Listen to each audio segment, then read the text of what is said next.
Hello. Hello. Good morning. Good morning. Welcome to the day Caesar was assassinated. Beware the Ides of March, right? That's right. It's been a while. Where you been? What's going on? I've been around. We had a major painting project in our house that just finished. Nice. And then a couple weekends ago, I was in Denver with some fellow Team Reality ladies, including somebody that you know. So that was really fun for a few days. We gathered with Jennifer Say, who we talked about a few weeks ago. Yeah. Who had recently left as an executive, her executive position at Levi's. And so I've known her via Twitter a long time, but I got to meet her face to face and be in her home and just gather with some other ladies. So it was phenomenal. Great time. What about you? That's What's going on with cool. you? Well, I think last we talked, we had just gotten the masks off our kids. It's been, I don't know, not quite even 2 weeks now. It seems like an eternity, weirdly. But we were sort of reveling in that small victory. Obviously it's not Right. over, and there's there's so much stupid that these fools have put, they've codified. So we got to keep going. But it was very instinctual once we got the masks off the kids 2 weeks ago, this coming Wednesday. I kind of took a breather, honestly. Like, I had people were like, "Did you quit Twitter?" I'm like, "No, I just kind of ramped it down to like 30% for a couple days." Right. It just is. It's been obviously 24/7 for what, 2 years. Yeah, well, and Almost. I feel like February was really intense, at least on our end, just because of what happened with the mask Yes. decision, the court decision, and it Yes. was just very, very intense with some schools deciding to go mask optional, some not, and parents, at least for me, I kept getting messages about like, "Can you tweet about this school? Can you tweet about this school?" Right? Oh, yeah. So that it was intense, and so I think, especially when you're on something like Twitter that is so fast and furious, like you need breaks to recharge. Otherwise, you'll just end up quitting altogether and being like, delete, forget it. I'm done. Forget this. Hey, are your kids back to normal lunch, by the way? Yes. Okay. Yes, they got back to normal lunch, and Okay. it was just interesting, the interaction between the board and my family and the other families that have been pushing for this is, very, I don't want to say toxic. I mean, I don't dislike the people personally, but obviously we were at loggerheads almost immediately. They froze us all out of the decision-making process. And when they finally decided to make these changes, these sweeping changes, which were in large part to our pushing and our advocacy, and we were relentless, sending them studies and, speaking at board meetings and writing them emails and, et cetera, et cetera. They didn't acknowledge us at all. They didn't reach out. There was nothing. It was just sort of quietly done. Right. And I just felt that was kind of interesting. You know what I mean? There was no, hey, good news. There was nothing. I mean, there was an announcement, but it was very matter of fact. And obviously they have other parents who are were advocating for the safety BS, right? So, Sure. obviously we knew that they had that on the other side, but it was just an odd sort of victory. It was this kind of it was wonderful. Don't get me wrong, but it was it kind of came in with a whimper. Yeah, a lot of people have said that, like maybe they didn't feel like they thought they would feel, and maybe because it's about like we're just trying to restore normal, right? And so we're not trying to be right necessarily. It's just we're trying to, restore normal, and it feels like that's not back all the way yet, or I don't know how it should feel, though there's still division, right? Like you said, there's still parents in your community and mine who are upset, about moving forward and going back to normal. So it's sort of awkward. I mean, my daughter now gets to sit 3 feet apart at lunch instead of 6. Right. I don't know why they're doing that. I did email the board yesterday about that. I'm like, what's going on? I mean, how many times does that have to be debunked? Right. We I don't knew know. that the 3 feet thing from the very beginning was completely made up. Right. Right. Right. And then they took the 3 feet and they doubled it to 6 feet and voila. Right. Well, I That's, think schools were doing it in the name of contact tracing, right? So that if kids are seated a certain distance apart, at least this is for Illinois, if they're seated a certain distance apart in the classroom and at lunch, and a kid gets, a COVID test comes back, then if he was 6 feet apart from other kids at lunch, you don't have to contact trace those kids. Do you, oh, do you yeah. see what I'm saying? It all makes sense in their twisted safety Right. logic. But not even the CDC is recommending contact tracing anymore. It's illegal here really for schools to conduct contact tracing. So I don't know what the justification is, or I mean why we're still trying to keep kids from getting COVID, or why we think we have. I don't understand. So I hope they change the lunch thing very very soon. I mean, it does seem like there's some news out of the Washington Post this morning. I mean, 2 years later, right? Isn't this 2 years to the Oh, yeah. day of 15 days to stop the spread, the anniversary? And we have an It article from is. the Washington Post that is really, I mean, good, I guess. Again, it's hard to celebrate these things really when they're things we've been saying the whole time. Yeah. So talk about that article. It's the same kind of vibe, right? Like, Right. you see something like this. This is our friend Anthony who commented on it. He says, these schools did less to contain COVID. Their students did better. Oh, by the way, hi, my name is Erich Hartman. Oh, and I'm Jessica Hockett. We forgot to introduce ourselves. Yep. It's been so long. It has. We It has haven't been. actually talked in a while, so I think we haven't. Just via text. But yes, I'm outside Chicagoland, and Eric is outside New York City. So suburbanites, both of us.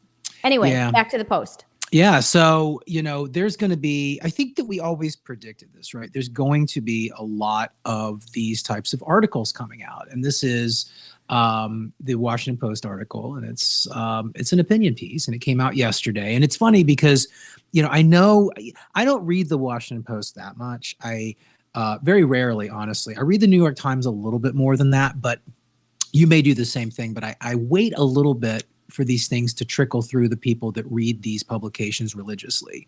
I just don't have the time or the inclination or whatever. I have a subscription, but I kind of peruse, and if I don't catch something, every once in a while there'll be something that burbles up, right, like this did. And it was obviously dropped at 6 a.m. yesterday by Perry Stein, and it kind of blew up because this is one of these very frustrating and very predictable outcomes. And to your point, you want to just reach in your computer and slap these people around because we've been saying this for, 18 months.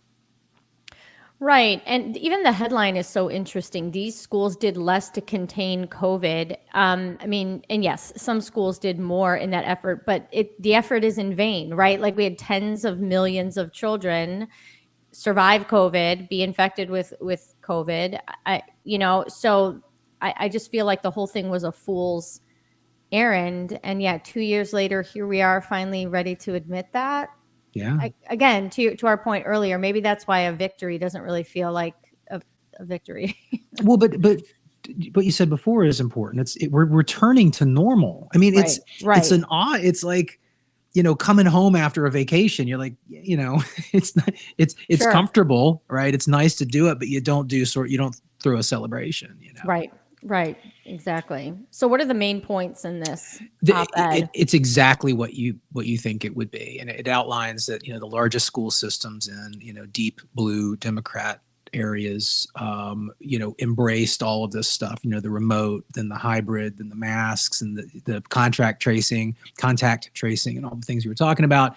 And as it says here, over time, these measures impose costs. Today, the students are contending with significant learning loss and mental health issues. Right. And again, I want to slap these people around because they act like this is completely out of the blue.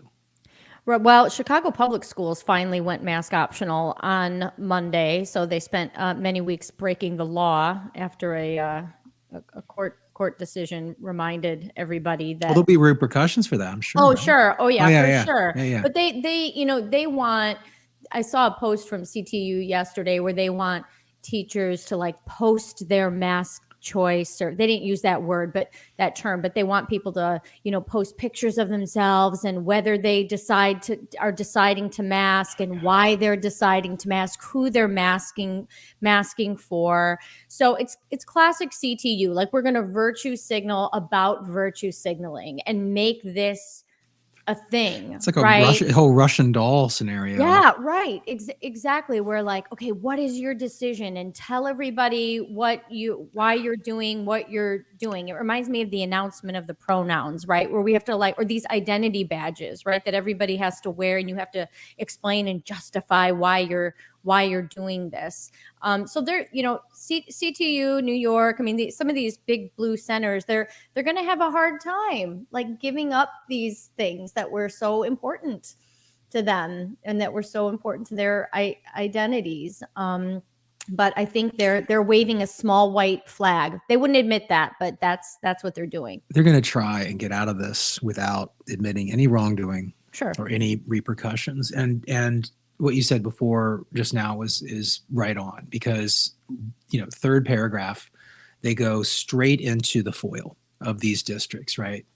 And he continues, yet thousands of school districts, typically small ones in conservative-leaning counties, reacted to the pandemic like the Lewis Parker District 38 did. And again, this was, more laissez-faire. Again, it wasn't let it rip. Nobody said let it rip, right? That was never a thing. It's like, let's be careful. Let's, pay attention to, if there's an outbreak, we'll deal with it just like we deal with it if there's an influenza outbreak in normal times. They actually, and this is funny because a lot of people didn't know this, but prior to COVID, one or two school districts in the United States closed down for a couple days in flu season because it just hit really hard. And that is just common sense. And that's all these, small, conservative, mostly white districts. And again, I guess they have to put that in there. It seems kind of, besides the point to me. This is, this should be about science and data and evidence and, strategies and rationality, but apparently it's about race and political leanings. Right. Well, and to your point about outbreaks and school closures every year, you can Google flu outbreak, norovirus outbreak in school and see that every year there are schools that close. But outbreaks are actually sick kids. And it usually takes, when I've looked into this before, there's no hard and fast rule, but it usually takes about 15% or more of actually sick students and teachers for a school to close, again, just for a couple days, maybe to do some cleaning. But in the COVID era, it's been like there are 2 kids who aren't even necessarily sick, but tested positive for COVID, shut down the whole school. Do you know what I'm saying? Yeah. The safetyism run amok has been incredible. Yeah.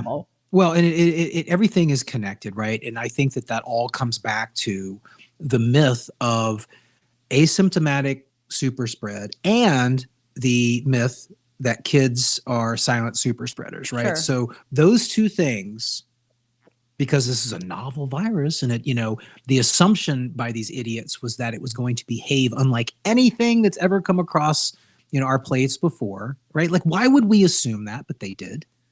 And then these myths, this massive asymptomatic spread, which never, ever, ever, ever manifests. And the fact that kids, in normal times, we all know that kids are quote unquote petri dishes, but they took that and they used that as an excuse to destroy our lives. Right. Well, and I, for one, this has been verboten to say, but I don't necessarily expect or want to live a life or my kids to live a life where I or they never get sick. I'm not a virologist. I'm not an epidemiologist, but I think there's a lot to be said for getting sick, to a point when you're young, because I would think that it helps your body, like it trains your body, right? Like to fight things off. Again, I'm not talking like super sciencey here, but just practically speaking, like your body kind of needs the practice. That's right? That's generally the accept. Yeah. And that was widely accepted as the default prior to this, right? You've got, it's healthy to get out. It's healthy to be exposed to some degree to stuff. I mean, it's like, I remember it at work when I worked in sort of a more corporate environment prior to this. There was a pretty big flu out. Like everybody was getting the flu at the office. And I remember going in being like, I'm going to kind of stay away from everybody, and there were people that were like, screw it. Let's all gather in the lounge or whatever. I'm like, I'm going to sit this one out. I'm not a hypochondriac or anything, but like people were visibly ill at work. Right. And I'm like, I don't know what you're doing. Right. But now that would be so like you're immoral. Oh, something. If you show up and you have a sniffle, no. But there's a middle ground, right? Well, and I think course, that's what we've been arguing for 18 months. But right. Just to put a bow on this, obviously in these laissez-faire, largely white, affluent, conservative counties, no child was hospitalized with the virus. 2 school system employees were admitted, though contact tracers did not determine where they contracted the virus. Talked about this with Corey on the origin stories, but there has not been a case of teachers catching COVID via super spread in school. Excuse me. There was that one teacher in California who super spread it to her kids, right? And they tried to sort of, reverse engineer that into, making their case, which was like maddening. But even then, like, who cares, right? Who cares? People get sick, and if you know you're sick, stay home for your own recovery. That was the moral to that story. That's right. It. That teacher should not have come to school, and she stupidly felt like her dumb mask was going to do something magical. Right. And of course they didn't learn the right lessons from this. No, of course. So yeah. Anyway, so this article is exactly what we think it is, and it was, and it's just. And we'll see more things like this over time. We can expect it at this time next year. Or maybe it'll come sooner, but there will be more. There already is more. Just Captain Obvious findings about like, hey, kids maybe don't develop language as well in a masked environment, or hey, kids are like behind in reading. And I mean, just who would have thunk it? Who would have thought, hey, if somebody would have said something earlier. We saw more aggressive behaviors and discipline issues in masked schools. I mean, these things that were just very, very obvious, and the COVID outcomes were really no different, or even better in schools where they just let people, do. I think the evidence points to it being better. Yeah, and I agree. And that's the thing that they cannot get a handle on, right? And we knew that early on from Sweden. There were districts in Switzerland, smattered around, but there were places that kept schools open from the get-go, right? And we knew that they did not see increased spread. And as a matter of fact, the evidence very quickly showed that they had this. They actually had less severe outcomes in schools than the rest of the community. And there was I'll have to dig it up. I saved most of these things because I'm a bit of a COVID pack rat with this stuff, and thankfully I have been for about 2 years. But there was an early German article / study / scientific publication thing that came out, and I think it was in the early summer of 2020.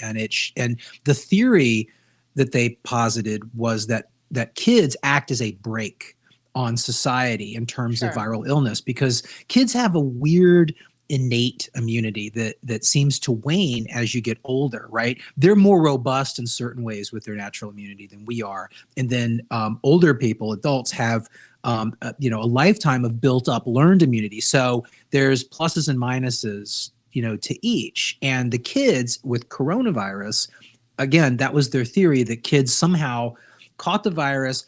And they did nobody was saying that kids don't get it or don't pass it or whatever. It was that it was less severe. They do it less often.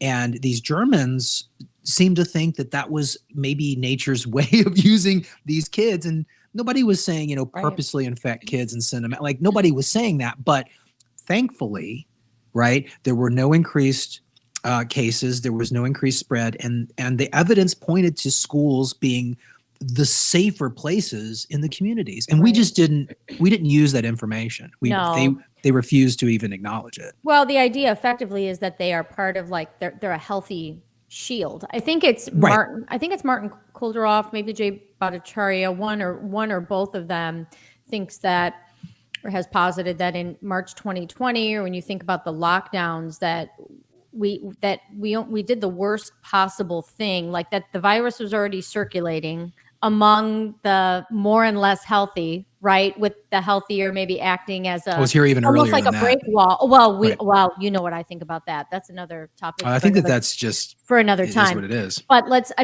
but that we removed like the healthy people shield, right? That was allowing the virus to circulate among the healthy and the Right. not so healthy, Right. that actually slows the spread, so to speak. And then when Yes. we shut everything down and then we put all these people inside and you put all these people Never on the before attempted. edge of life in like their nursing homes, that's a bad, yeah, we haven't done that.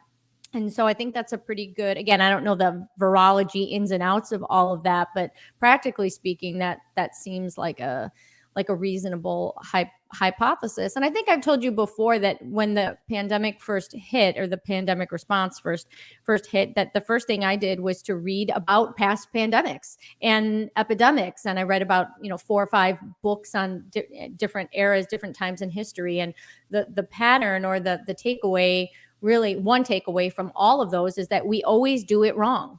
We always do it wrong at the time. We're always wrong about what's spreading it, what's causing it, what solutions might have worked. And then, many years later, people are willing to admit that, or, the real causes of spread are detected. But I don't know why we think we're any different now than people in the past. We are not. We are no different. And we did it wrong. And this is going to be a long, slow, painful process of admitting that we were wrong, and that we hurt a lot of people in the process. So, yeah, and we're gonna make sure that process, the process of admitting it, learning from it, actually happens, because right, that I'm not letting that bone go.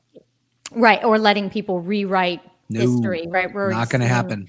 Aspects of that. So, yes, we are here waiting to help hold people accountable, for sure. Yeah. One thing that we haven't talked about that much that I wanted to highlight this morning is the response to COVID from the arts community, museums, performing arts, performing artists. I mean, certainly Hollywood, right? In your community, or in New York, I mean, you can speak to that. I mean, I think that's where the epicenter of the response of the performing arts community is. Broadway is back, right? But do they still have mitigations and things in place on Broadway? Are there still, are theaters? I know the Vax Passport is officially suspended there, Yes. but are the theaters still doing that? I'm not Captain Broadway. Okay. I've been to a few shows that I like. I've been to a bunch of shows that I didn't like. I'm not a big Broadway guy. Okay. That said, obviously we know people in that realm. I think I'm going to take an educated guess here, because I do follow it. I think that they still are, but voluntarily. Because most of the museums most of the other places are still doing it voluntarily. And I do know that the workplace mandate's still in place, right? So that's what the whole Kylie Irving problem was, right? Where, the Barclays Center, you can go in there free and normal, but because he was an employee, he could not play. So he bought seats and he sat there, and it was, a really great, thing that he did to just highlight the hypocrisy. Yeah, it's fascinating. Well, along these lines, a few weeks ago, last month, my husband and I went up to Wisconsin for the weekend. We went to Kohler, Wisconsin, and if Kohler sounds familiar, Kohler, there's a good reason. They make toilets. They make and the faucets, bathroom stuff, and faucets, and they're a whole huge company, privately held by the Kohler family. And there's a little village called Kohler, and that's basically the mothership. Like, the factory is there. The whole little town is around the actual company. And they have, I'll pull up a picture here, but they have a lovely hotel, a lovely 5-star hotel, called the American Club, and they have the Kohler Water Spa, and it's just a lovely place to go to. We love going there in the winter because it's cozy. right? And it's cozy. You go to the spa, and it's just a nice little getaway place. So we went there. We hadn't been there since January 2020, and so we went there last month for a little. I know, right, right. Which my husband was a little sick when we were there in January 2020. Want to point out, who knows what it was, but I can't taste my food. yeah, exactly. So so we were up there, and operations, I mean, this is Wisconsin, so their statewide mask mandate departed a long time ago. Oh yeah. But you still have pockets, and the Kohler family, we've always inferred, is on the liberal end of the spectrum. And so we weren't going to go back up there while they were requiring masks for guests, of course, but the staff was still masked, but we weren't required to wear them. So okay, fine. Lovely time. Well, we on the Saturday of the weekend, we wanted to go over in Sheboygan, which is like closer to the lake across the highway. There is a wonderful art museum called the John Michael Kohler Arts Center. And this is just a fascinating place for anybody who happens to be listening to me, and you go up to Sheboygan. This art center focuses on buying and displaying the entire collections of self-taught, lesser-known artists. It's amazing. And you go, and their whole collection is on display. Plus, they have these bathrooms that they've commissioned artists to design. And so just to go for the bathrooms is amazing. These are there Kohler pictures in the bathrooms? Oh yeah, they're all right. They've commissioned artists to design these bathrooms, and then they, it's all Kohler made stuff cute. In there. Like yeah, it's fascinating. But anyway, so we go over to the arts center, and we walk in. And there is, I didn't take a picture. I'm so sad I didn't, but a giant tower, like a tower, a display almost of masks with signage that you have to wear masks inside the museum. And so we inquired at the desk, like, you guys are still doing masks? And they're like, yeah, our board, the board of the museum still wants us to do them. And we're like, okay, thanks. We'll be back when you're not doing this anymore.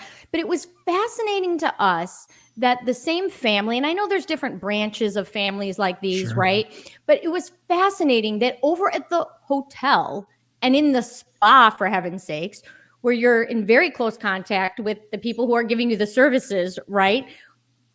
We didn't have to wear a mask. Then we go over to this museum where I am never standing next to somebody at a museum that I don't know, like right next to somebody. Are you? Like, they're naturally socially distanced places. If somebody's standing looking in front of a painting, right, you give them your space, and then when they're done looking, you kind of slot in and you stare at the painting. Library, same. I mean, we could talk about how crazy libraries have been in all this. So it's already socially distanced, but we had to wear a mask. But it's really, to me, it's emblematic of the response, an ongoing response that I can't explain, of the arts community.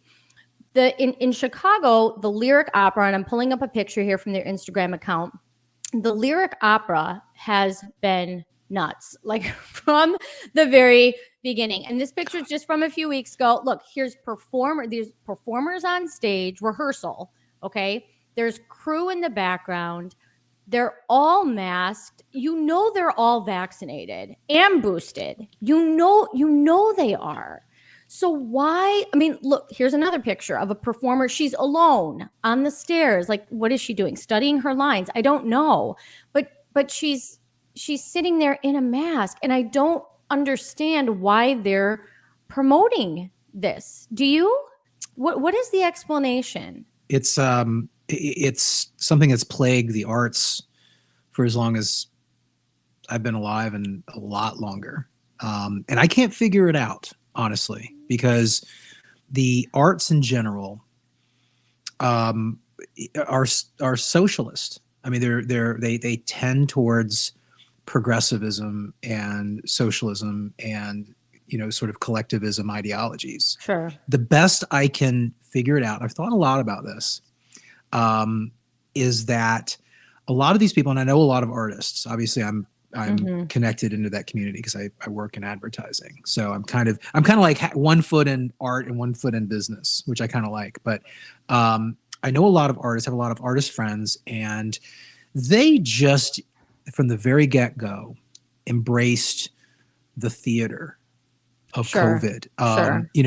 They are the best at the virtue signaling, right? That's what they do, right?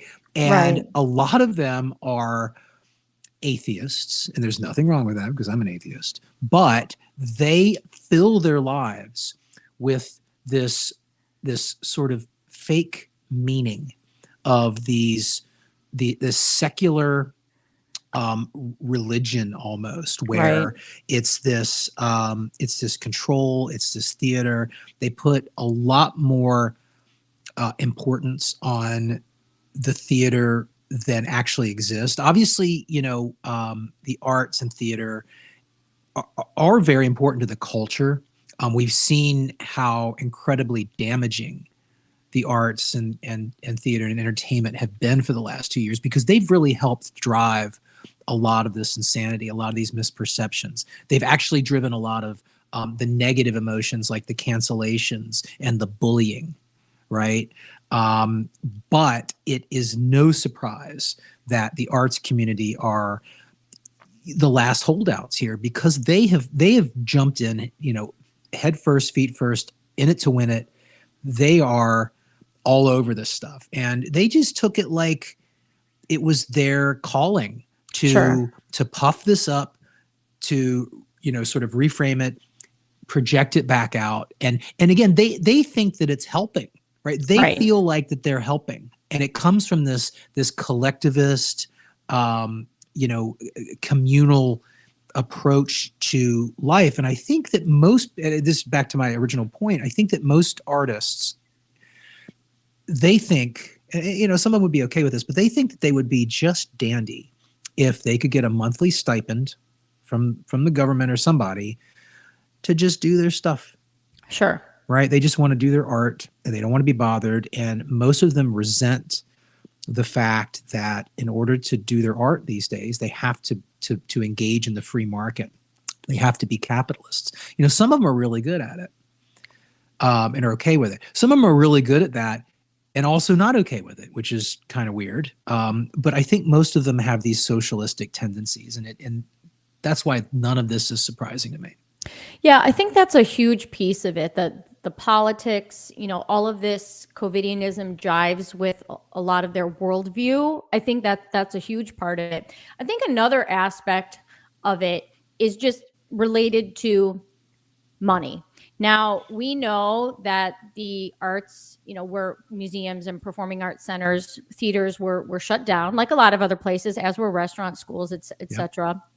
And so there's a huge revenue loss there. And I don't claim to know all the ins and outs of CARES Act money funding and things like that, but a lot of these theaters Trillions. got Trillions. right, PPP money and CARES Act money.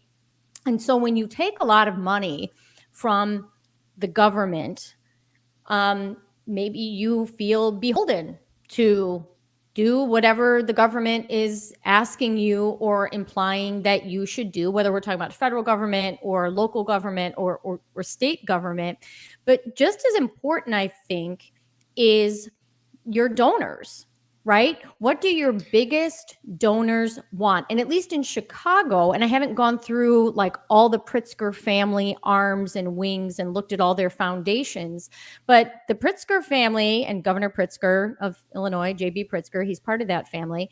They have been super generous with our institutions in Chicago, from the Art Institute to the different theater houses and things. And so I think there's an aspect of this that's don't bite the hand that feeds you and can continue to feed you.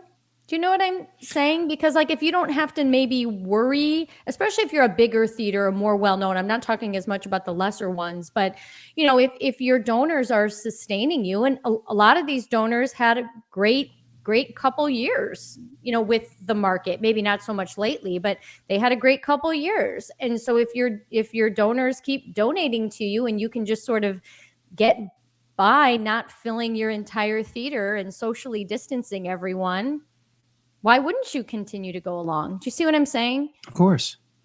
Yeah. So, all of that is absolutely contributing, and it's corrupting. Right. Yeah. Right. But it's something you said when you were going through the pictures of the Kohler spa and then across the street, the museum. You said that they're bored, Right. right, Right. was the deciding factor. And, we have to remember that so much of this damage and these bad decisions were caused by elitists and people who are, I hate to use this framing, but they're the 1%, right? Like these are people who will be fine no matter what happens. Right. And by definition, they are, one, two, or three instances removed from actual reality. And so these are the people that they have power, they have money, they have say so, they control a lot of the things that control us. And they made a decision very early on, most of them, that they were going to weather this. Sure. Right. And we should too. And again, it's that laptop class, right? And the boards of these places are the creme de la creme of the laptop class. These are people that think that they're smarter than they are.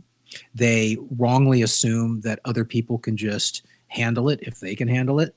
And again, it's this elitist progressive POV that is so destructive because these people claim to understand what makes other people. They claim to be so empathetic and claim to care about other people and the lower classes and the minorities and all that. And it couldn't be further from the truth. These people Right. they're just sniffing their own juices. And I just made that phrase. I don't know what it means, but it's just more of that. Yeah. It really is. No, I agree. So yeah, the boards, the people that, I mean, they're the ones making the decisions about this, right? And yeah, They are. they Most of the have, employees don't want to do any of this crap. yeah, I mean, and they have certain political persuasions. They have, maybe they've benefited in multiple ways from all of this. I was poking around on a Chicago like theater guild or organization site last week. Oh, there's another picture pulling up of that alone contemplating, right? This lyric opera actress on the stage. Oh, Mask. look at! I can see the emotion The here. yeah, the motion of her eyes. I can barely hear it though. It's kind of muffled, but Yeah, exactly. Her floral mask. But we had, well, actually before, sorry, I'm kind of out of order here, but we had the unlawful vaccine passport order lifted, suspended, but immediately the Chicago theaters are like, no, we are going to continue to keep people safe. We are going to continue to require proof of vaccination and mask wearing in our theaters because we care. We care about our actors. We care about our audience, right? So right away, they made these announcements. And so I was poking around on one of the Theater Guild sites, and I happened upon this Chicago Theater Jobs board. And this is fascinating. The Looking Glass Theater is a smaller theater in Chicago, but well known. They do a lot of great productions. But they are hiring a COVID safety officer, Eric, a COVID. Where do I apply? Safety. I mean, this was the posting. I didn't check it this week, but this was a posting at the end of February. All right. It's somebody who, when you're hired, you're a member of the production team. You collaborate with the theater on all of these COVID protocols. This is fascinating. The person will also work closely with actors, designers, directors, crew, and staff to shepherd a production process that is focused on supportive, sustainable, anti-racist practices, right? So they've kind of tied. They wrap it in. Oh yeah, it's all in one. It's all in one. Your duties and responsibilities, Eric, if you want to apply for this, you complete this compliance training. This is me written all over it. Yeah, you have a working understanding of COVID-19. You collaborate around all of these different, I mean, I assume testing, or you do all this safety stuff, $20 an hour, and you get paid overtime after 40 hours a week. But isn't this fascinating? And so for me, I'm like, okay, there's government money linked to There's that. government money. That's what it is. There's government This money. is not a free market.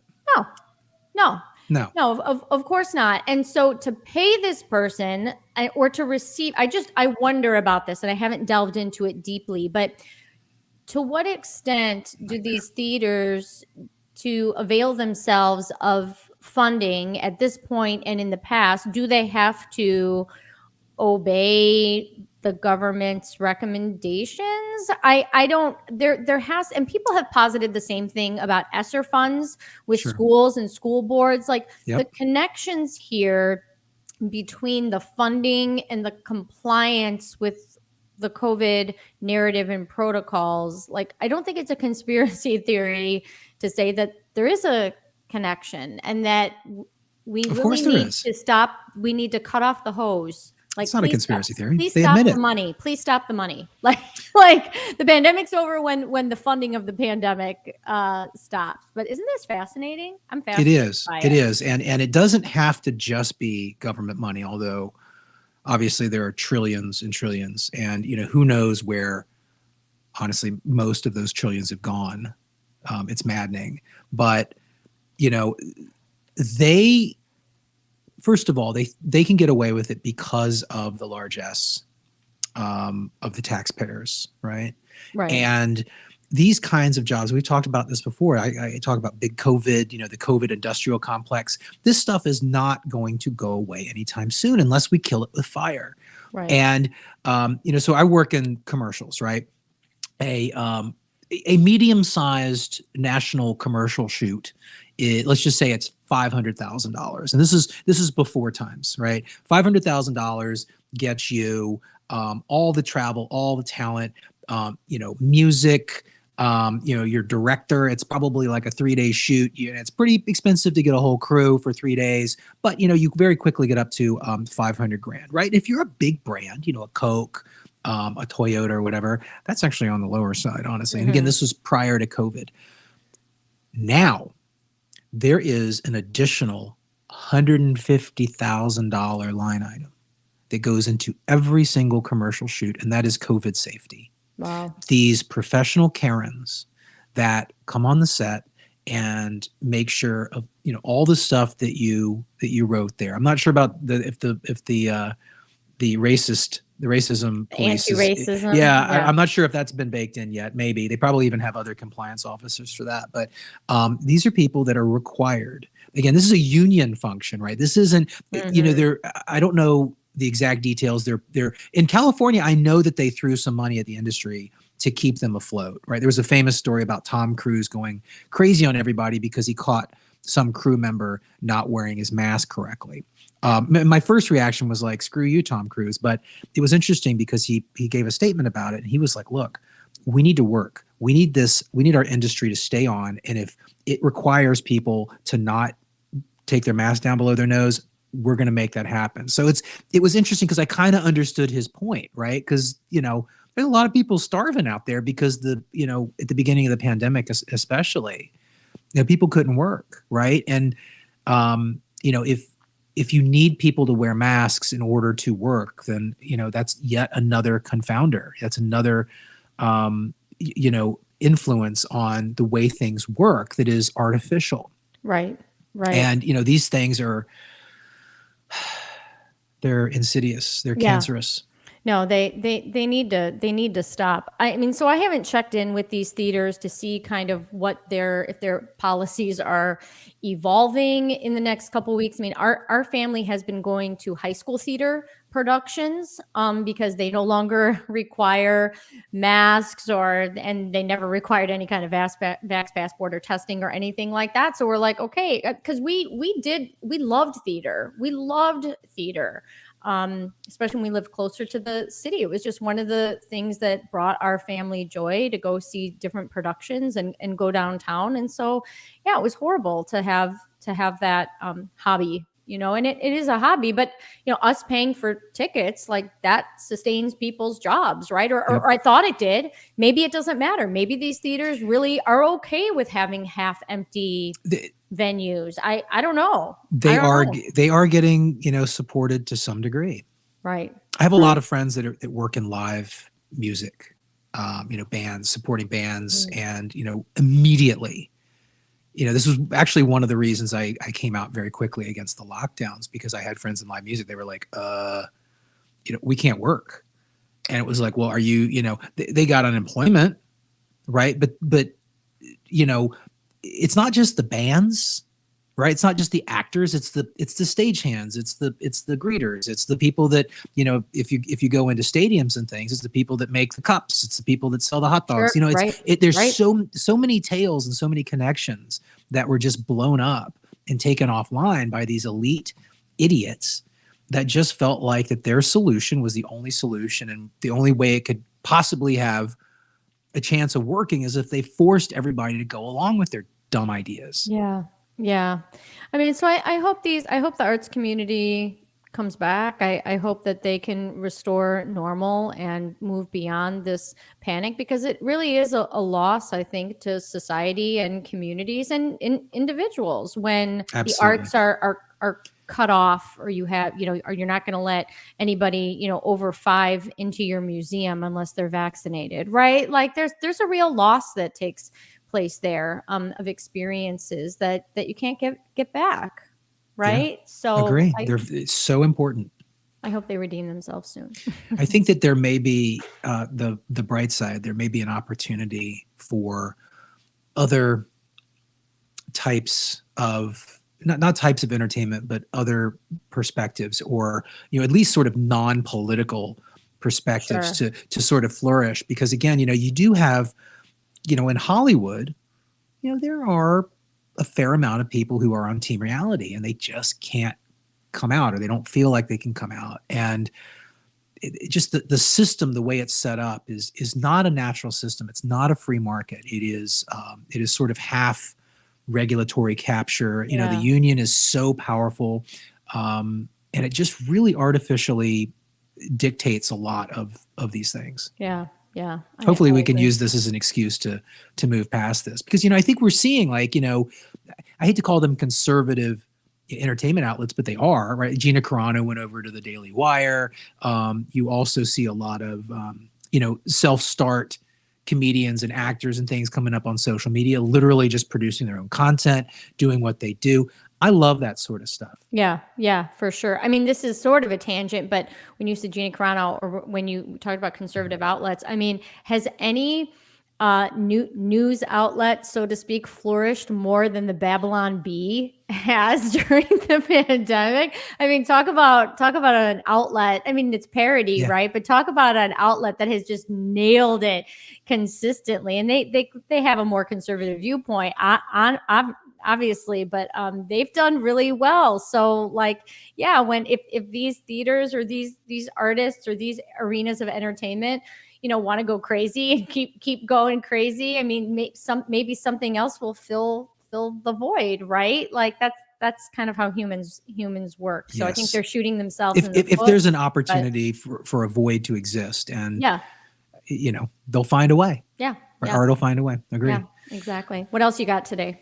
I had a thread that I did, and it was based on something that I stumbled across this weekend, and it was just absolutely infuriating. And this is the story of a suburban mom named Elena Dinverno. I hope I'm saying that right, Elena.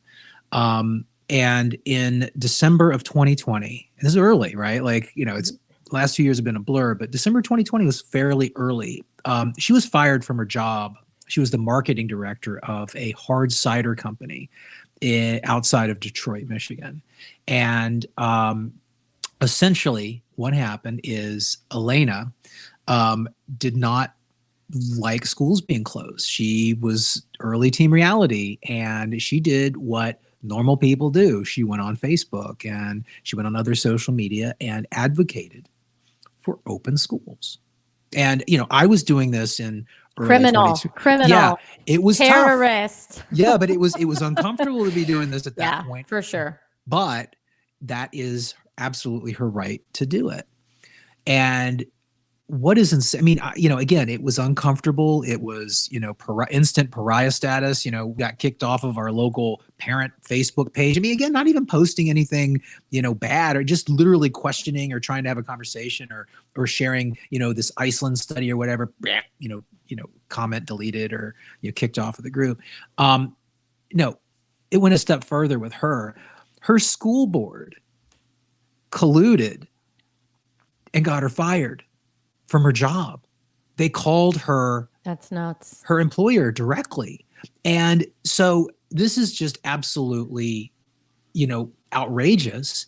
And so it turns out, so there's a few names here. So we got the mom, Elena Denverno, and then you had the school board president, Kristen Bull, right? So she's the one that called. ironically named. Yes, yes. So it turns out that Kristen Bull is also the director of content at Crane's Detroit business, right? So the allegation was, and again, this was all sealed, so this is just an allegation, just to be uber clear. But the claim was that Bull had threatened to revoke the 40 under 40 recognition for the hard cider company CEO, right? They had done a spread and featured this dude. And so the school board president apparently called Blake's Hard Cider and said, we're gonna take away your title of the 40 under 40 for Detroit away if you don't fire this mom who's being a pain in our ass. And so they did. Wow. Yes, wow, right? But it gets better. The superintendent of the Rochester School Community Schools, Robert Shaner, he personally monitored this. He hatched this plan, and he monitored the social media of the parents who criticized the district. And then he and his president, they called at least 2 employers and the police department to demand firings. Okay. That to me, first of all, a school superintendent has no business doing anything like that. I mean, that kind of goes without saying, but I'm just saying this, if I could, invoke status here for a second. I've worked with hundreds of school districts all across the country. That is reprehensible behavior, and he should be fired immediately. Immediately. That's not his job. It's not his role. I mean, there's just so much wrong with that. So wait, what's going on with her then? She okay? Elena won, but here's the thing. She settled. Oh, I see. She settled, but check this out. This dude, the superintendent, he makes. Hold on. He makes over $700,000. Oh my gosh, that is crazy. That's really high. And he was named superintendent of the year. No. And he was featured on Libs of TikTok. This story exploded, and obviously everybody had the same reaction that we do, which is, this is beyond outrageous, and this is an extremely privileged superintendent and board. I mean, these are people that are just the cream of the crop of the tone deaf laptop elite, coming down on a mom who dared express an opinion on Facebook that was different than theirs. And they exacted retribution against her and apparently a couple other people. When did Rochester schools open? Do you know? Like, were they open from the beginning of 2020? I mean, everybody was closed in spring 2020. But what about? I'm not sure. Was the status? Because here's why I ask, and it's not just him, but it's a lot of superintendents, district administrators, and principals. Let's remember this, and I'm not saying all of this is their fault, right? But they were all paid even when schools were closed. And like, part of a superintendent's job is like building management. I mean, same with a principal, right? That's kind of half your job, is managing the building and the people therein, right? So we have a lot of people who were paid, public school employees that, and I know the teachers were, but the teachers, good online instruction and e-learning is not easy. It's kind of a nightmare. It's something that these teachers weren't trained for. So I can give the teachers a pass. But administrators, they've had it sort of easy, and or the things that they've been dealing with these 2 years. I'm not saying that they haven't experienced a lot of headaches, they have, but it's all around stuff that they weren't really trained to do. So they were hired, whether for 700,000 or 70,000 or whatever, they're hired and credentialed to do this job, and then their job has really kind of become or became something else. Do you see what I'm saying? So I don't really have a lot of sympathy for some of these folks. And I have even less sympathy. I have zero when a superintendent making $700,000 a year, when he's not even really spending a lot of time doing the job he was hired to do, is going after a mom who wants schools to open. What, are we in the Twilight Zone? Yes. Right? I mean, we are in the Twilight Zone. Sorry, rant. No, that explains the last 2 years. Right. Yeah. Right. There's nothing else to say. It's, I mean, she lost her job. Yeah. And, I when I read this story, I wasn't sure if I was more outraged at the superintendent and the president and the board, or the company, Blake's Hard Cider. Right. I mean, you have to be such a coward. Like I don't understand the mindset of someone to allow that to happen. Right. To their employee. I mean, maybe she was an awful employee and they were looking for, an excuse to get rid of her. That's the only quasi acceptable explanation I could find. But this is a mom. Yeah. Right. Yeah. And they come along and they say, well, we're gonna strip you of this little vanity award that we gave you, and we're gonna demand that you fire her. And they did. Well, I can't believe she didn't sue the company. It reminds me of Jennifer Say, really, right? It reminds me of Levi's, getting rid of, more or less, right? Right. Yeah, kind of making her or putting her in a position where she had to choose between her voice, right, and her convictions, and her job. I mean, that's not right. Also, let me say that Blake's hard cider, I've never heard of it. I've never had it. I don't drink cider, but I think that they've probably done pretty well in this pandemic. And I know that because alcohol sales have been up, right? Yes. 30%. Our neighbor is in alcohol sales, or something like that. Just been doing great. I mean, of course, alcohol-related deaths and liver poisoning deaths are up as well, but in related news. But so it's not like, I mean, this company is not hurting in any way. And really, what is their image going to suffer from a mom, one of their employees championing opening schools? What, they want them to stay closed so people drink themselves to death at home? I mean, right? I'm going a little far here, but do you see what I'm saying? No, you're not wrong. And again, I don't know the validity of this statement I'm getting ready to repeat, but obviously I did a bit of a dive into the history of this, and there were a couple comments around the idea that apparently the local schools all go to this orchard, because it was Blake's was an orchard. Right. And they have in the past few years transitioned over into a hard cider.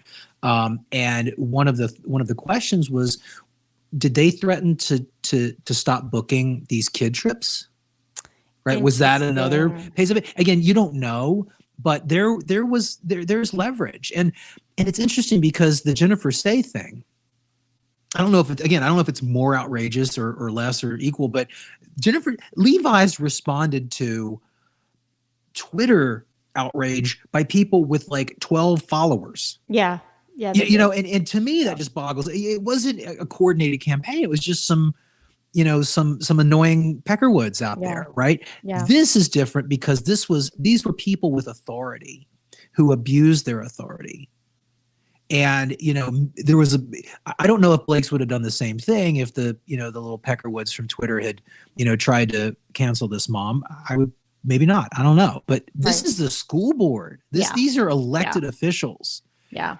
And they're still employed. Yeah. And it feels vindictive for sure. I mean, at the same time, I do know, I'm not going to name companies. I'm not going to name people because I don't have permission to do so. But I do know of companies or employers that were contacted in the past 2 years, either about the person's pro school, pro normalcy advocacy, or they were contacted about their spouses pro school, pro normal advocacy, and the companies were just like, we're not going to entertain this. Yeah, do you know what I mean? So you don't hear about those stories, but I personally know. I mean, I can think of like 10 off the top of my head where these little accounts or these people or even people in the community were trying to go after somebody for their advocacy on social media, and it was like not even they just kind of shooed the flies away.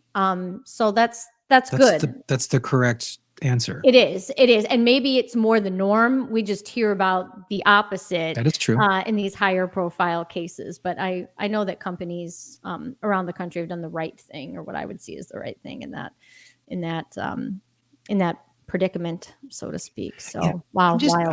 I'm just a believer in karma. I can't imagine being that guy at Blake's, Mr. Blake. Right. Right. Like, wow. Yeah. Wow. Aren't you afraid that in the future, right, this is going to be publicized? Holy moly. You're going to experience some backlash, but apparently they weren't thinking that way, right? They were just thinking in the moment. So it's just icky. Wild. It is icky. All right. Do you got anything else? I got one more thing before we. Why don't you go first? And I do have one small thing we can go out on. Okay. Yeah. Sounds good. So let me pull this up. We've seen, this is just a small thing. Hold on.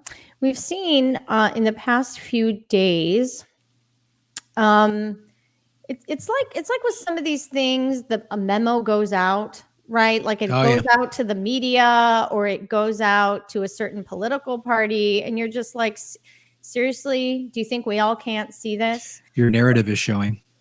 Exactly. So a couple of days ago, former President Barack Obama tweeted out, I just tested positive for COVID. I've had a scratchy throat for a couple of days. Oh. But I'm feeling fine otherwise. He's okay. Oh, he's okay. Yes. Michelle and I are grateful to be vaccinated and boosted, and she has tested negative. And then if people are watching the screen here, I have put in a red box the real reason that this is being tweeted out in case people miss it. But he says it's a reminder to get vaccinated if you haven't already, even as cases go down. And we saw a couple other, I think congressmen or senators tweet out something similar, like that day or yesterday, like the whole I'm positive, but I'm having some symptoms, but I'm okay. And thank God I'm vaccinated and boosted, or thank God I've been wearing my mask, right? Like the Chicago Teachers Union president tweeted that out last week. He's like, I'm sick. I'm isolating from my family. I wear an N95 all the time. I'm boosted. So everybody go get vaccinated and boosted and wear your N95. What? Right? So does this make sense to you? And whatever, if people want to get vaccinated, get vaccinated. I'm not even making a statement about that, but I don't understand why it's okay to credit the vaccine and the booster with having a, minor low symptom illness, and why you have to tweet about it. But when literally millions and millions of people also had minor COVID infections, but were not vaccinated. Do you see what I'm saying? Yes. Why? I don't get it. I don't get it. I don't get why they're so obvious when they say these things. Two quick things. From the very get-go, but it would have been worse. Right. Has been literally their talking point, right? Yep. Everything from lockdowns to everything stupid that they've foisted and forced upon us is explained away by, but it would have been worse had we not done X, right? Which is something that you can never. The graph would have been, the case graph would have been even higher. Oh my God. It's like arguing with my 8-year-old, there's no way to prove that or unprove that. It's just insane. Unfalsifiable claim. It's ridiculous. Yeah. And it's ridiculous. And it's something that dishonest people do. It's a game. And number two, this whole thing is odd to me because I have never in my life had the inclination to announce an ailment of mine to the public over social media. Like I don't get it. Like, what's the is that this virtue gene that these people have that we don't? Like, I don't get it. I don't get it either. I mean, to this day, I have not said on social media if I or anybody in my family is vaccinated, and I have not said whether we've had COVID. And I'm fine if people do say that, right? But I do believe in like medical privacy, and so Sure. I haven't said anything about that. And I do think there's merit to people on both sides. Like that's fine. People can share the information that they want to share. But yeah, I'm with you. Like that's so foreign to me to like announce to everyone. And I know technically I tweet under a pen name and stuff like that, but people know who I am. And I don't know. I just feel really wary about doing that. Yeah. Right. Hey, my daughter threw up this morning. I don't know. Like I guess I care about her privacy too. But anyway, so she did not throw up this morning. By the way, I'm making that up. Good. Good.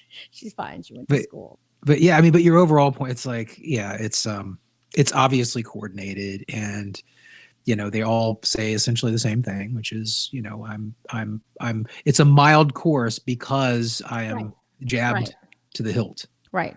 Well, and it's funny because it's not like now, you don't have to tell me if you don't want to. Are you somebody who would get the flu shot every year? I used to, Okay. and I've talked to, I think Corey had a very similar experience. I think it's Corey. Let me know if it's not Corey. But back in 2011, I had been getting the flu shot every year, and I knew, I did some research into it because it was obviously completely voluntary, right? And I did some research. I knew it wasn't super effective. I understood how they made it, and I also understood that every given year there was a pretty wild fluctuation in efficacy, and that was determined based on, because it's a traditional virus, right? Where they take the virus and they weaken it, and then they put it in a shot essentially and give it to you. But the problem is that some years they have to sort of look at worldwide flu because it's seasonal, right? It goes to the southern hemisphere and comes back, blah, blah, blah, and it mutates. And what they have to do is they have to kind of deduce which variant is going to be. They guess. Yes. Right? Because again, you have to manufacture this stuff. Sure. Right? If you understand how they make it, you gotta make an educated guess and try your best. And again, you give them, you grant them these things because they're trying their best. And in 2011 I got the flu shot, and it turns out, hindsight, that it was one of those years where the flu shot was literally the wrong strain. I caught whatever the next strain was, and I do think it was an H1N1 descendant. Right. But I got so sick, I almost died. Like, I'm not even Were you kidding. hospitalized? Were you hospitalized? No. And is here's this a the man thing. cold? Is this like the man cold? No, it's not. This is I'm me just being kidding. completely legit here. Giving you a hard time. I know. I am a pussy with colds for sure. But long story super quick. I was driving back to Manhattan, and I was coming down with it in a car, and it was on a long car ride. And if you've ever, we're old enough to know when you're getting the flu or you're getting really sick, and you're just like, oh no. And I had like 3 hours to go, and I was driving, and I was like, oh crap, this is gonna suck. And it did suck. And so I immediately got home, and I was short of breath, and it was bad. I had this bad cough. It came out of nowhere. It hit me like a ton of bricks. And as soon as I got home, I dropped Michelle and my kid off, and I went straight to the urgent care. And I was thinking I was going to get some therapy. I wasn't trying to get admitted, but I thought I was going to get some therapeutics. I had a really bad immediate respiratory problem. So I was kind of hoping for that codeine cough medicine, right? That stops your cough and kind of puts you on the couch, right? Wait, what year was this? 2011. Oh, okay. All right. So I go to the urgent care, and it was a nightmare. They were like, okay, have a seat. And I'm like, okay, I'm sitting there, and I'm thinking in my head, this could be a fairly quick diagnosis. The waiting room wasn't that busy. Fast forward 10 hours later. Oh my. Yeah. I'm still there, and I'd gotten sicker and sicker. And it turns out that when they finally got me in, I had 106 fever. I'm literally sitting in the waiting room, Oh my 106 fever. gosh. I think I was like balled up in a ball and just moaning. And I don't even remember it really. And looking back, I actually think that they might have thought I was a homeless person. Like I think that they might have thought I was a drug addict or something. Like, because Sure, they just didn't sure. want to treat me. And finally, like I kind of insisted, and they gave me an X-ray of my lungs, and it showed that I had some pneumonia. And then I went in, and it was like, again, it was like 4 o'clock in the morning at this point, and the guy was like, the doctor, he said, I don't know what you want. I'll give you some Tylenol. I mean, you want to lay down on this bed? And I'm like, really? Like, you can't give me anything? And he's like, nope. And so I'm like, screw you. And like, I kind of like, got my senses together and drove home. But I Oh, ended up having that really high fever for a while. But it was a real eye opener because I expected, because I really felt bad. I expected to get some care. I right, expected, again, I have Tylenol at home, guy. Like again, I wasn't a drug addict looking for that codeine cough medicine, but dude, give me sure, something that sure. that helps me not be in pain, Right, right? right. So it turns out like I had double bilateral pneumonia. I had to call Oh, some friends. It was wow. over Christmas, right? So it was weird. Like my primary care doctor wasn't available, so it was sort of a series of events that didn't go my way, but it was bad. But was it a flu infection? Like, did they test? Well, I They guess didn't. that should have been my first No, question. Did they test you for no. Of anything? course, they were just they were desperately trying to avoid not admitting me. It was Oh, weird. They right, just did not want right. anything It's to weird do that they with didn't me. test you for anything though, right? You can just do No. a rapid test for flu. I don't That's really interesting, and it was in December, you said, right? Like a Yeah. December Yeah. 2011? Yeah. But you had the vaccine that year, the I shot, did. the And again, shot. and we found out afterwards that a lot of people kind of suffered the same thing. Yeah. Now, the question is, and I've heard a lot of people talk about this, and I don't know, um, can we talk about this? But the from a lot of people, I've heard the same thing. And the question seems to be, did the flu shot make my course Sure. worse? Sure. Sure. I don't know. Well, and so I I haven't was gotten it since, by the way. well, and And I I haven't had the flu oh, the since. flu shot. Interesting. So I was gonna say, with Obama's tweet here, right?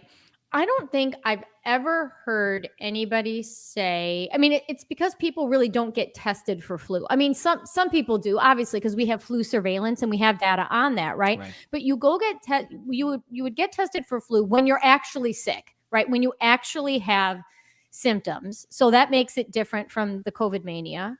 First of all, right? So it's not like there was widespread, hey, let me go see, I think I have asymptomatic flu, said nobody ever. Like there was nothing like that was happening. But I don't think I ever heard anybody say, like, oh yeah, I think I had the flu or I was sick, but thank goodness I had the flu shot because it would have been so much worse. Do you see what I'm saying? Like, nobody has ever said anything like that. So for me, Obama's tweet or these, and he's not the first one to post something like this, but it's just, it's indicative of this whole other way of thinking that people have allowed themselves to be conditioned toward, Yep. that, you can be sick but not actually sick, and I mean with something viral. I don't mean something Yep. like cancer, but you can be sick without being sick, that I have a moral obligation to others to make sure that I'm not sick at all times, or to pretend that I'm sick, right? We've completely changed the way people think, and it didn't take long, right? They I think it's mean, better. yeah, they think it's That's better. the Oh problem. yeah, right, They think right. it's an That improvement. we They were think, doing it yeah. wrong Oh, before. they think we were in Yeah, the Stone agreed. Ages in Yeah, 2019 and right. before. Yeah, and they love this, and now, I mean, you even see one of my friends, she was saying the signage at her mom's long-term care facility has changed, because flu right now is kind of coming back a little bit. I can't remember what strain, maybe influenza A, but she said the signage at her mom's long-term care facility has changed from COVID to flu. I'm like, oh, for heaven's sakes. And flu is serious. It can be very Yeah, of serious for people. I'm not saying course. otherwise, but I think that's what we're going to see. We're going to see these people try to parlay the stuff from COVID into like Yep. stoking fear all the time about sickness. And we have to reject that. We Yeah. have to reject that.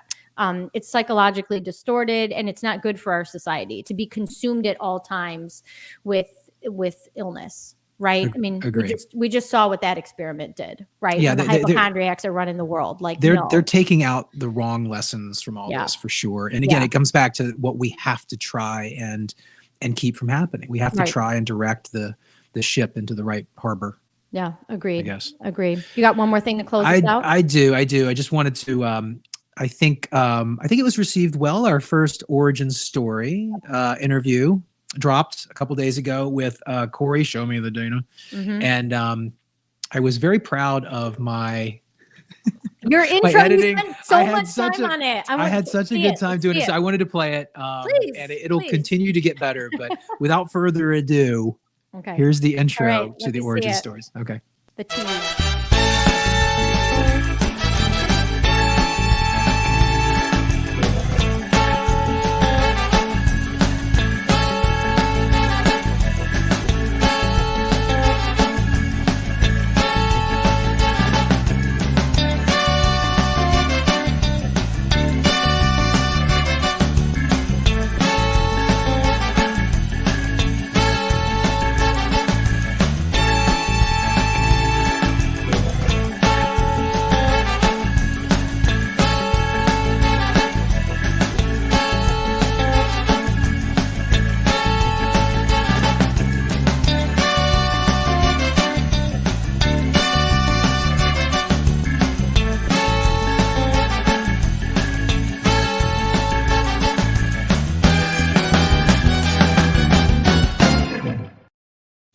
It's so perfect. It's so perfect at the end too with Corey's picture because she has that like super stressed out picture as her profile pic right so now. funny. So it's so good, and you really did such a great job like capturing these key. Some of those things I'd forgotten about, but these key moments from the pandemic response that are just I mean they do really make us go like this, right? They It's really all do make so us ludicrous. roll our eyes. So nice job on that. So you should tweet out just the video, like not connected to YouTube. You should just put the video and just tweet it out as like a little ad. I mean, because who's next? So you did Corey. I like the one-on-one. The one-on-one I think is good so that we're not. We have a good list going on. Actually, I was going to talk to you about that a little bit later today. I think okay. I have a little bit of a cadence. But yeah, I thought Corey was a really good first one out of the gate, and she was game. And I was practicing a little bit on the structure, and I totally open for feedback. But I really like the structure of sort of almost going by calendar, right? Starting at Jan 1, 2020. Obviously, there are people who have priors, right? I was slightly before that. I think Corey was even a little bit more before that. But taking that first half of 2020, month by month, and then we all live through this. You can start taking a little bit larger leaps, and then obviously larger issues come into play. But I just think that the stories, the personal stories, the personal journeys are so riveting. They're so important and interesting, and they resonate, I think. So hopefully we'll do more. Yeah, absolutely. I'm looking forward to it for sure. Just delving into, I mean, it's one thing to kind of know somebody on Twitter or social media, but it's another thing to hear them talk and see them. And it gives a whole other layer. And one of the main reasons, and you and I have talked about this, right? But one of the main reasons we wanted to do the origin stories as well as sort of this, the live podcast thing, is that, all of us come from very different backgrounds, right? Geographically, politically, especially. And to me, that's what I like about this. It's not like you're going and interviewing MAGA people. You know what I mean? It's people are all over the spectrum. Right. Well, not only politically, but I mean, and this came to mind with Corey's interview as well. Like she's Mormon, right? And you're atheist. We identify as evangelical Christians. We have in our Team Reality groups, those DM groups that we have, like there are Jewish people. I mean, there's a full all over range, the place, right? Yep. It's really interesting to me. And we talk about it too. Together. Yeah. It's not ignored, right? So, it's all good. Yeah. Awesome. Well, it's good to see you this morning. You too. And we're back on for Friday. And I think that we've established a little bit of a schedule for these things. We'll try and stick to it. But I think, correct me if I'm wrong, we're going to try and do Tuesdays at 11 Eastern, and then Fridays at 11 Eastern for the lives. And then every 2 weeks we'll drop an Try to origin do story. an Yeah. origin story. Yeah, great. That seems All right. doable with like our day jobs, right? Yeah, I think so. I think so. I mean, Twitter has sort of become my day job, so so as long as I can fit it in between important posts and analyzing Yeah. data, Well, I hope so. All right. All right, awesome. Enjoy your day. We solved it though, right? We solved it. We solved it. Beware the Woo! Ides of March. That's All right. right. See you on Friday, everybody. Talk to you later.